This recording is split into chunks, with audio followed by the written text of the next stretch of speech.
বিয়ের প্রথম দিনেই স্বামীকে ছেড়ে থাকতে হবে, তাও 3 মাসের জন্য। তাই মন ও শরীর ঠিক থাকার কারণে শ্বশুরমশাই আমাকে ছাদে ডেকে নিয়ে বললেন, আমরা এখানে একটা ম্যাচ খেলতে পারি। তিনি ব্যাট আর বল বের করলেন আর বলেন, তুমি তো নতুন, আমি তোমাকে কিছু নতুন নতুন শট শেখাতে পারি। আমি কিছুটা অবাক হলেও তার উৎসাহ দেখে না করতে পারলাম না। আমরা ছাদের একপাশে দাঁড়িয়ে খেলতে শুরু করলাম। শ্বশুরমশাই খুশি হয়ে বললেন, দারুণ খেলেছ বৌমা, তুমি খুব দ্রুত শিখেছ।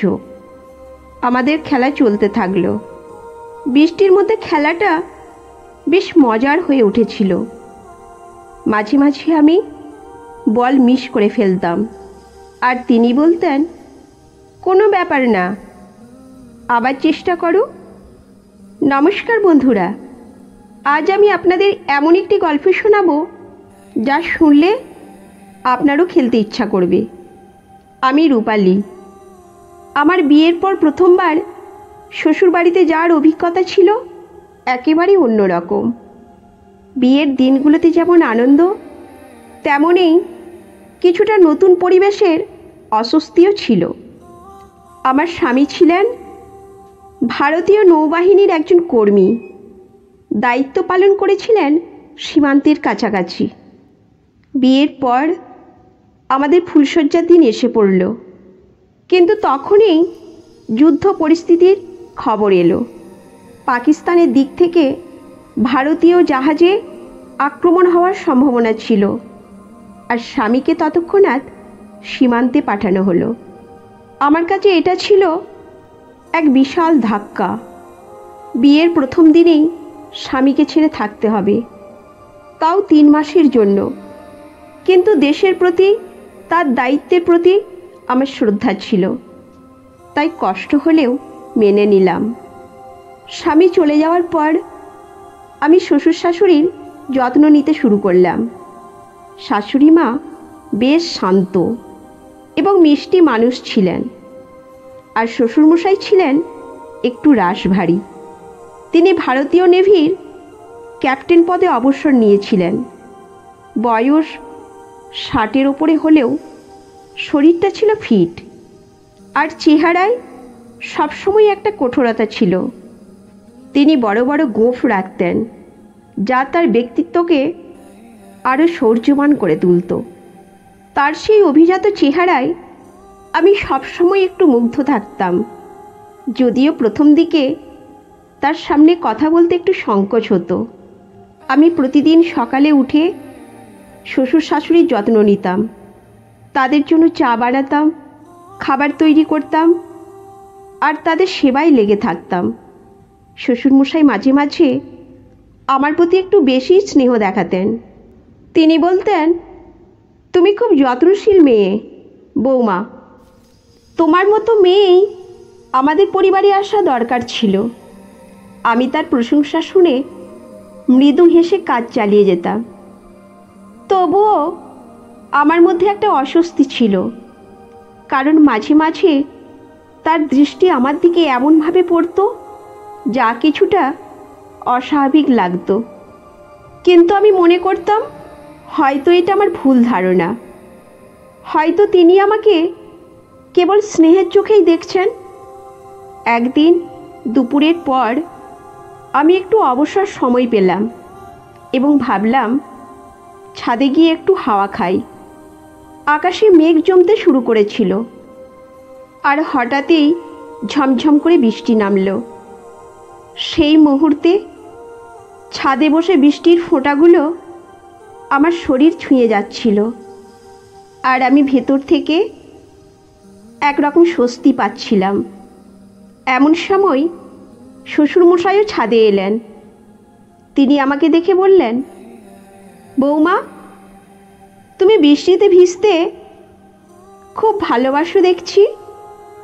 আমি হেসে বললাম, হ্যাঁ, মাঝে মাঝে বৃষ্টি খুব ভালো লাগে। অনেক দিনের পর বৃষ্টির মধ্যে ভেজার সুযোগ পেয়েছি। তিনি মুচকি হেসে বললেন, তুমি তো নতুন বউ, তোমার জীবনের প্রতিটি মুহূর্তে নতুন নতুন অভিজ্ঞতা হবে। চলো আজ একটা মজার কাজ করি। ছাদে তো বৃষ্টি পড়ছে, আমরা এখানে একটা ক্রিকেট ম্যাচ খেলতে পারি। আমি বিস্মিত হয়ে বললাম, ছাদে ক্রিকেট, তাও বৃষ্টির মধ্যে? তিনি হাসলেন, হ্যাঁ, কেন নয়। আগে তোমার শাশুড়ির সাথে বৃষ্টির মধ্যে ক্রিকেট খেলতাম।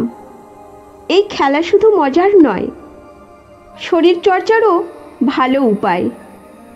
আর তুমি তো নতুন, আমি তোমাকে কিছু নতুন নতুন শট শেখাতে পারি। আমি কিছুটা অবাক হলেও তার উৎসাহ দেখে না করতে পারলাম না। আচ্ছা, শিখব বললাম। শ্বশুরমশাই বললেন, আমার কাছে একটা ছোট ব্যাট আছে আর একটা বল, আমাদের আর কিছু লাগবে না। তিনি ব্যাট আর বল বের করলেন, আর আমরা ছাদের একপাশে দাঁড়িয়ে খেলতে শুরু করলাম। তিনি প্রথমে আমাকে ব্যাট ধরতে শেখালেন। বললেন, দেখো বৌমা, ব্যাটটা মজবুত করে ধরতে হবে। তোমার হাতের গতি আর শক্তি ঠিক থাকলে যে কোনো বল তুমি ভালোভাবে মারতে পারবে। তার কথা শুনে আমি মনোযোগ দিয়ে শিখতে লাগলাম। প্রথম দিকের বলটা ভালোভাবে মারতে পারছিলাম না, কিন্তু শ্বশুরমশাই ধৈর্য ধরে আমাকে শেখাচ্ছিলেন। তিনি বলছিলেন, তোমাকে শরীরের ভারসাম্য বজায় রেখে খেলতে হবে। ব্যাট আর বলের মধ্যে সম্পর্কটা বুঝতে হবে। আমি তার শেখানো মেনে নিয়ে খেলতে থাকলাম। কিছুক্ষণ পর আমি প্রথমবারের মতো ভালোভাবে একটা বল মারতে পারলাম। শ্বশুরমশাই খুশি হয়ে বললেন, দারুণ খেলেছ বৌমা, তুমি খুব দ্রুত শিখেছ। আমাদের খেলা চলতে থাকলো। বৃষ্টির মধ্যে খেলাটা বেশ মজার হয়ে উঠেছিল। মাঝে মাঝে আমি বল মিস করে ফেলতাম, আর তিনি বলতেন, কোনো ব্যাপার না, আবার চেষ্টা করো। তিনি আমাকে মাঝে মাঝে নতুন নতুন শট শেখাচ্ছিলেন, আর আমি মনোযোগ দিয়ে খেলছিলাম। এক সময় শ্বশুরমশাই বললেন, দেখো বৌমা, এই শটটা মারতে একটু দক্ষতা লাগে। বলটা যখন নিচু হয়ে আসবে তখন ব্যাটটা একটু নিচু করে ধরে মারবে। আমি তার শেখানোর মতে খেললাম, আর বলটা সুন্দরভাবে মারতে পারলাম। তিনি আমাকে প্রশংসা করে বললেন, তুমি সত্যিই অনেক ভালো খেলেছ। বৃষ্টির মধ্যে সেই খেলাটা আমার জন্য এক নতুন অভিজ্ঞতা ছিল। শ্বশুরমশাইয়ের সঙ্গে এই মুহূর্তগুলো আমি বুঝতে পারলাম। তিনি একজন ভালো মানুষ, যার হৃদয়ে আমার প্রতি সত্যিকারের স্নেহ রয়েছে, আর শেখানোর মধ্যে কোনো অশোভনতা বা খারাপ ইঙ্গিত ছিল না। তিনি আমাকে ক্রিকেট খেলার কৌশল শেখানোর মধ্যে দিয়ে আমার সঙ্গে আরও গভীর সম্পর্ক তৈরি করতে চেয়েছিলেন। খেলা শেষ হলে শ্বশুরমশাই হাসি মুখে বললেন, আজ তুমি অনেক কিছু শিখেছ বৌমা। এখন তোমার দায়িত্ব হলো প্রতিদিন একটু প্র্যাকটিস করা, তাহলে তুমি আরও ভালো খেলোয়াড় হয়ে উঠবে। আমি হেসে বললাম, আপনার জন্যই এত কিছু শিখতে পেরেছি। তারপর আমরা ছাদ থেকে নেমে এসে গরম চা খেতে বসলাম। সেই দিনের খেলাটা আমার জীবনের এক বিশেষ স্মৃতি হয়ে রইল। বৃষ্টির ছোঁয়ায় শ্বশুরমশাইয়ের সাথে সেই ছাদের ক্রিকেট ম্যাচ যেন আমাদের সম্পর্ককে অন্য এক মাত্রায় নিয়ে গেল। সেদিনের পর থেকে প্রায় প্রতিদিনেই আমরা ছাদে যেতাম, কারণ আমার স্বামী তখনও সীমান্তে ব্যস্ত ছিলেন। শ্বশুরমশাই প্রতিদিন আমাকে নতুন নতুন শট শেখাতেন। আমি যেমন ছিলাম ক্রিকেটে অনভিজ্ঞ, তেমনই উনি ছিলেন দক্ষ, অভিজ্ঞ একজন খেলোয়াড়। প্রতিদিনের মতো আমরা আবার ছাদে গিয়ে খেলা শুরু করতাম। শ্বশুরমশাই নিজের ক্যাপ্টেন্সির অভিজ্ঞতা ব্যবহার করে আমাকে খেলার কৌশল শেখাতে লাগলেন। তিনি বলতেন, বৌমা, শরীরের ব্যালেন্স বজায় রেখে খেলো, নয়তো সহজেই আউট হয়ে যাবে। আমি মন দিয়ে তার প্রতিটি পরামর্শ শুনতাম এবং খেলার মধ্যেই এক অদ্ভুত মজা খুঁজে পেতাম। শ্বশুরমশাই আমাকে বোলিং করার সময় খুব যত্ন সহকারে দেখিয়ে দিতেন কিভাবে বলটা ধরতে হবে, কিভাবে ব্যাট চালাতে হবে। প্রতিদিনের এই খেলায় আমি আরও দক্ষ হয়ে উঠতে লাগলাম। মাঝে মাঝে বৃষ্টির কারণে ছাদ পিচ্ছিল হয়ে যেত, কিন্তু আমাদের খেলার উৎসাহ কখনো কমতো না। শ্বশুরমশাইয়ের অনুপ্রেরণায় আমি ক্রমশ ভালো খেলোয়াড় হয়ে উঠেছিলাম। তিনি আমার হাত ধরে ব্যাটিংয়ের সময় সঠিকভাবে কভার ড্রাইভ বা পুল শট শেখাতেন, যা আমি আগে কখনো করিনি। আমাদের এই ক্রিকেট খেলার সময় মাঝে মাঝে তিনি তার নেভির জীবনের গল্প শোনাতেন। কত যুদ্ধের মাঠে তিনি সাহসিকতার সাথে লড়েছেন, সেই কথা আমাকে গভীরভাবে প্রভাবিত করত। তার সবচেয়ে বড় প্রভাব ছিল তার বিনোদনমূলক শিক্ষা, যেটা শুধু খেলাধুলার মধ্যে সীমাবদ্ধ ছিল না, বরং জীবনের অনেক গভীর শিক্ষাও দিয়ে যেত। শ্বশুরমশাই বলতেন, জীবনও একটা খেলার মতো বৌমা, এখানে অনেকবার আউট হবার সুযোগ আসে, কিন্তু সাহসিকতা আর কৌশল দিয়ে সেই আউট থেকে নিজেকে রক্ষা করতে হয়। প্রতিদিনের এই ছাদে ক্রিকেট খেলা যেন আমার একমাত্র বিনোদন হয়ে উঠল। আমরা বৃষ্টির দিনেও ছাদে যেতাম এবং খেলার মধ্যে দিয়ে শ্বশুরমশাইয়ের সাথে আমার সম্পর্ক আরও গভীর হয়ে উঠল। তার সাথে এই সময়গুলো কাটানো আমাকে নতুনভাবে জীবন বুঝতে শেখালো।